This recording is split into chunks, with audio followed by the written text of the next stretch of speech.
কয় তসবিহ? 6। এই যুবক ভাইরা, আপনারা একটু কথা কইন, মুরব্বীরা তো দুর্বল, আপনারা একটু বললেন কথা। এই বাবের মানুষ ছাড়া কিন্তু বাবের কথা বলা যায় না, যায় নাকি? এই রসিক মানুষ ছাড়া রসের কথা কম যায় না। এই যুবকরা, প্রেম করতে হলেও কিন্তু সাবালক মেয়ে লাগে। নাবালক মেয়ের প্রপোজ করবেন, বাচ্চা করে দেবে, ঝামেলা লাগবে। বুঝে না কিছু না ভাইরা? উত্তর দিয়ে দিচ্ছ। এদেশের বুজুর্গ আলেমের কাছে বায়াত হইলে 6 তসবিহ আমল কইরা যায়। চিশতিয়া, সাবরিয়া, নকশবন্দিয়া, মুজাদ্দিদিয়া, এইগুলো 6 তসবিহ আমল শিখায়। বলে 6 তসবিহ আমল কি?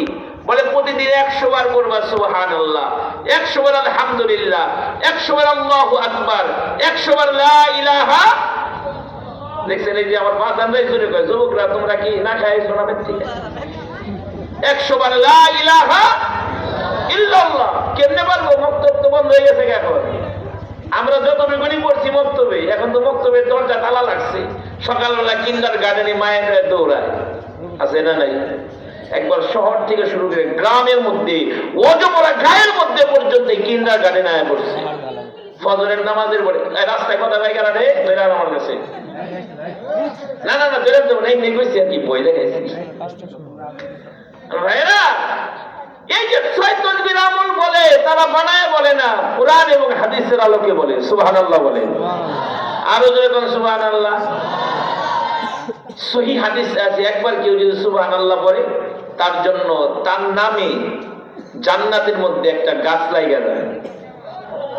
এই যে যুবকে কইছে লেগে গেছে, মানে যতবার পড়বো ততবার জান্নাতের মধ্যে গাছ লাগা যাবে। সুবহানাল্লাহ। এ দুনিয়াতে সুবহানাল্লাহ, এই মধ্যচার গ্রামে সুবহানাল্লাহ, এই মাহফিলে সুবহানাল্লাহ একবার পড়লে ভাই জান্নাতেতে এত সুন্দর ফলের গাছও পাই।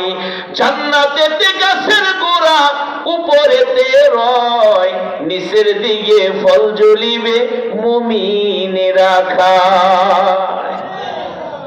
এই যারা সুবহানাল্লাহ ডাইরেক্ট ইন্দো লাগে গেছে। 100 বার সুবহানাল্লাহ তাসবিহ পড়িলে 100 গোলাম আযাদের সওয়াব যে মিলে। কোন আল্লাহর বান্দা বান্দি যদি প্রতিদিন 100 বার পড়ে সুবহানাল্লাহ, ওই যুগে যে যুগে গোলাম আযাদের